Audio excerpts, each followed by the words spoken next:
வணக்கம். இன்னைக்கு நாம ஒரு ரொம்ப முக்கியமான ஆழமான விஷயத்துக்குள்ள போக போறோம்.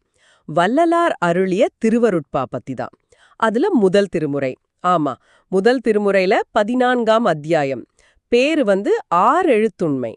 இதுல குறிப்பா ஒரு 10 பாட்டு 211ல ஆரம்பிச்சு 220 வரைக்கும். இந்த பாடல்கள்ல ஒரு குறிப்பிட்ட ஆறெழுத்து மந்திரத்தோட மகிமை, அப்புறம் அது எப்படி சொல்லணும், திருநீர் எப்படி அதுல பங்கு வகிக்குது, இதெல்லாம் பத்தி தான் நாம பார்க்க போறோம். ம் சரி. நம்ம நோக்கம் இந்த பாடல்களோட வரிகளை மட்டும் பார்க்காம, அதுக்குள்ள இருக்கிற அந்த ஆழமான கருத்துக்கள், அது நம்ம வாழ்க்கைக்கு எப்படி பொருந்தும்னு கொஞ்சம் அலசி பார்க்கறது தான். நிச்சயமா. இது ரொம்ப சுவாரஸ்யமான பகுதி கூட. சரி, அப்போ ஆரம்பிக்கலாமா? முதல் பாடல் 211. இதுல இறைவன பெருமையின் நிதி, மால் அயன் தேடுற பேரு, அருமையான மணி, தணிகைமலை பமுதம்னு எல்லாம் புகழ்றார். ஆமாம். முக்கியமா அவரோட ஆறெழுத்த மந்திரத்தை ஒருமைப்பட்ட மனத்தோட உச்சரிச்சு திருவெண்ணீரு பூசினா என்ன கிடைக்கும்னு கேக்குற மாதிரி இருக்கு. ஆமா. அந்த ஒருமைப்பட்ட மனம் அதுதான் முக்கியம். அதாவது சிதறாத கவனம். அப்படி செஞ்சா வள்ளலார் என்ன சொல்றார்னா, இம்மை வளம் மறுமை வளம் ரெண்டுமே கிடைக்கும். இருமை வளனும் எய்தும்னு சொல்றார். ஓ, ரெண்டு உலகத்திலயும் நன்மையா? ஆமா. அது மட்டும் இல்ல. துன்பம்னு ஒண்ணு கிட்டையே வராது. இடரென்பத்தொன்றும் எய்தாதேன்னு சொல்றார். இது பெரிய வாக்குறுதியா இருக்கே. அந்த மன ஒருமைப்பாடு அவ்ளோ சக்தி வாய்ந்ததா? நிச்சயமா. நீங்க பாருங்க, எந்த ஒரு செயலுக்கும், ஏன் நம்ம அன்றாட வேலைகள்ல கூட மனசு ஒருமுகமா இருந்தா அதோட பலனே வேற மாதிரி இருக்கும் இல்லையா? உண்மைதான். அதை இங்க ஆன்மீக பலனோட வள்ளலார் இணைக்கிறார். திருநீற்றையும் சேர்த்து சொல்றார். சரி சரி. அப்போ அடுத்த பாடல்ல 212 என்ன சொல்றார்? அங்கேயும் புகழ்ந்துட்டு மந்திரத்தை உச்சரிக்க சொல்றார். ஆனா எதுக்கு? உய்தற் பொருட்டு அப்படின்னு சொல்றார். அப்படின்னா உய்தற் பொருட்டுன்னா மீட்சி அடைகிறதுக்காக, துன்பத்திலிருந்து விடுபட்டு உயிரதுக்காகன்னு அர்த்தம். ஓஹோ. இதுக்கு பலன் என்ன சொல்றாருன்னா, குறை சொல்லவே முடியாத புகழ் கிடைக்குமா, வைதற்கில்லா புகழ்ச்சி. குறை சொல்ல முடியாத புகழா? ஆமா. அது மட்டும் இல்ல, வன்மம் பகைமை இந்த மாதிரி கடினமான விஷயங்கள் எதுவும் நம்மகிட்ட வராது. வன்கண் ஒன்றும் வாராதே. இது ஒரு பாதுகாப்பு கவசம் மாதிரி இருக்குதே. அதேதான், அந்த மந்திரமும் திருநீரும் ஒரு பாதுகாப்பா செயல்படுங்கிற குறிப்பு இதுல இருக்கு. மீட்சிக்காக இதை செய்ய சொல்றார். சரி. அடுத்தது பாடல் 213. அடியவர் மனசுல ஒளிரும் மாமணி, தெவிட்டாத அமுதம்னு எல்லாம் சொல்லிட்டு 6 எழுத்த ஓராமணத்தின் உச்சரிக்க சொல்றார். இந்த ஓராமணம்னா என்ன அர்த்தம்? ஓராமணத்தின்னா ஆராய்ந்து பாக்குற மனசோட, வெறுமனே சொல்லாம அந்த மந்திரத்தோட பொருள் என்ன, தத்துவம் என்னன்னு கொஞ்சம் சிந்திச்சு ஆராய்ந்து உச்சரிக்கிறது. அப்படி ஆராய்ந்து செஞ்சா என்ன பலன்? ரொம்ப அழகா சொல்றார். அழகான செல்வப்பெருக்கு உண்டாகும். ஏறார் செல்வப்பெருக்கு. செல்வம் பெருகுமா? ஆமா. அதோட எல்லா துன்பங்களும் ஓடி போயிடும். இடும்பை ஒன்று மிகந்திடுமே. இங்க பாருங்க, பொருள் வளத்தையும் துன்பம் நீங்கிறதையும் இணைக்கிறார். இது கொஞ்சம் நடைமுறைக்கு ஒத்து வர்ற மாதிரி இருக்கே. ஆராய்ந்து செஞ்சா செல்வம் பெருகும், பிரச்சனை குறையும்னு. இருக்கலாம் இல்லையா? அந்த மனப்பான்மையோட தொடர்பு படுத்தி இருக்கலாம். சரி, அடுத்தது போலாமா? போலாம். பாடல் 214. இங்க இறைவன அடியவர் மனசுல ஊறும் இன்பச்சுவை, மயில் வாகனன் எல்லாம் புகழ்ந்துட்டு மந்திரத்தை உகவா மனத்தின் உச்சரிக்க சொல்றார். உகவா மனம். இதுக்கு என்ன அர்த்தம்? உகவா மனம்னா ரொம்ப விருப்பத்தோட சந்தோஷமா உள்ளன்போட சொல்றது. வெறுப்பா இல்லாம விரும்பி செய்யறதா? அதேதான். ஏதோ கடமைக்குன்னு இல்லாம மனசார சந்தோஷமா அந்த மந்திரத்தை சொன்னா சுகமான வாழ்க்கை தானே அமையும். சுகவாழ்வின்பம் அதை துண்ணும். ஓ, சந்தோஷமா செஞ்சா சந்தோஷமான வாழ்க்கை. ஆமா. அது மட்டும் இல்ல, துயரம் பக்கத்துல கூட வராது. துன்பம் ஒன்றும் துண்ணாதே. இது பாருங்க, நம்ம மனநிலை எவ்வளவு முக்கியம்னு காட்டுது. பாசிட்டிவா இருந்தா பாசிட்டிவான ரிசல்ட். ஆமா ஆமா, மனசுக்கும் வாழ்க்கைக்கும் இருக்கிற தொடர்பு இது. சரி, அடுத்தது 215. வேத முடிவில் ஒளிரும் விளக்கு, சுகப்பெருக்கு அன்னை அணையாய், தாய் மாதிரி இருக்கிறவர்னு சொல்லிட்டு 6 எழுத்த உன்னி மனத்தின் உச்சரிக்க சொல்றார். உன்னி மனத்தின். இது என்ன நிலை? உன்னி மனத்தின்னா மனசுக்குள்ளேயே அந்த மந்திரத்தை ஆழமா நினைச்சு தியானிக்கிற மாதிரி.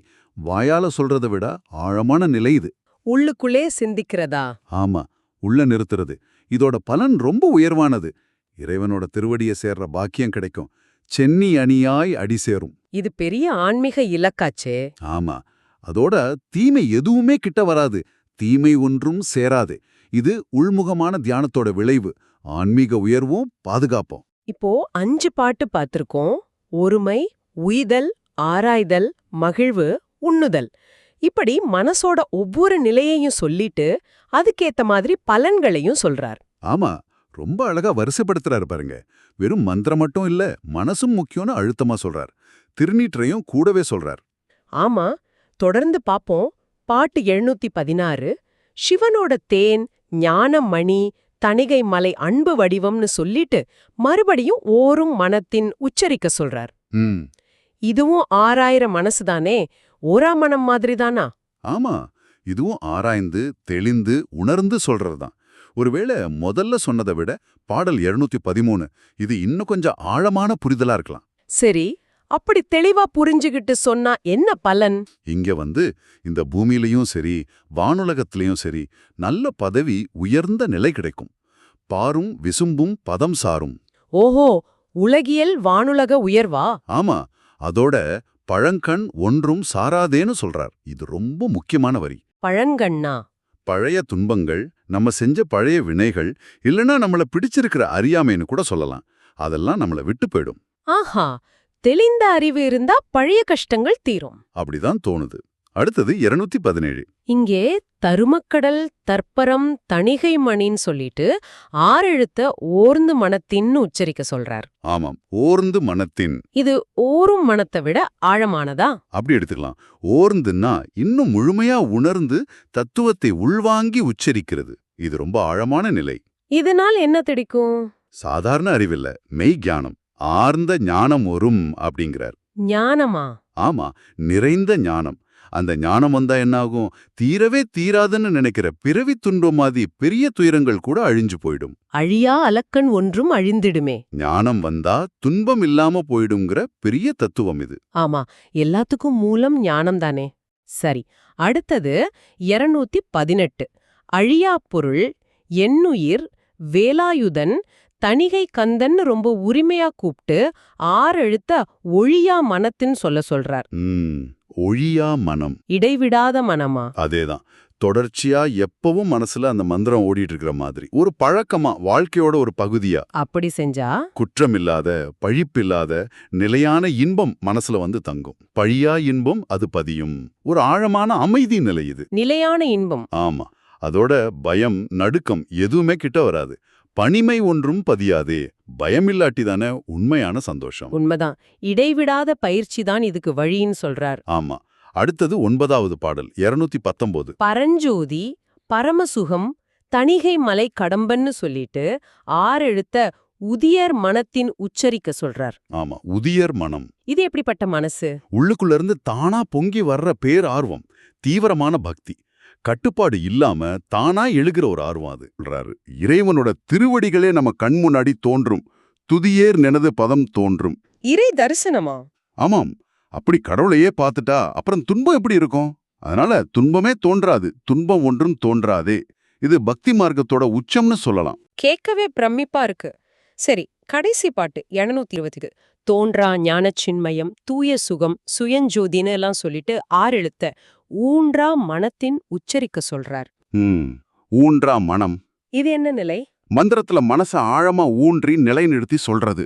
ஒருவேளை இதுதான் ரொம்ப ஸ்திரமான, அசைக்க முடியாத மனநிலை, ரொம்ப ஆழமா பதிய வைக்கிறது. அப்படி முழுசா மனசு அதுல ஊன்றி வச்சா என்ன கிடைக்கும்? இதுக்கு அவர் சொல்ற பலன் ரொம்ப நெகிழ்ச்சியானது. நம்மள பெத்த தாய் மாதிரி, ஏன் அதை விட மேலான கருணை கிடைக்கும். ஈன்றால் நிகரும் அருள் அடையும். தாயோட கருணை மாதிரியா? மாமா, அந்த அளவுக்கு நிபந்தனையற்ற இறைவனோட பேரருள் கிடைக்கும். அப்படிப்பட்ட அருள் கிடைச்சா எந்த கஷ்டமும் இடுக்கண்ணும் நம்மள அண்டவே அண்டாது. இடுக்கண்ணொன்றும் அடையாதேன்னு முடிக்கிறார்.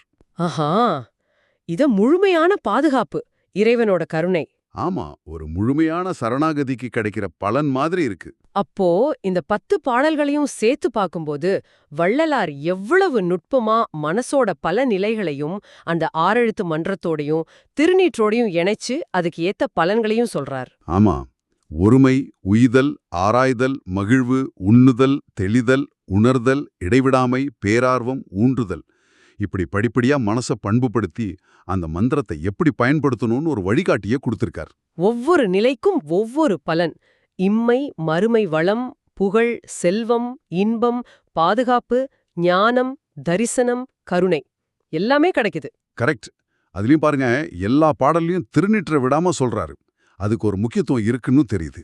ஆமா, மந்திரம் சொல்றதோட திருநீரை பூசுறதும் முக்கியம் திரும்ப திரும்ப வருது.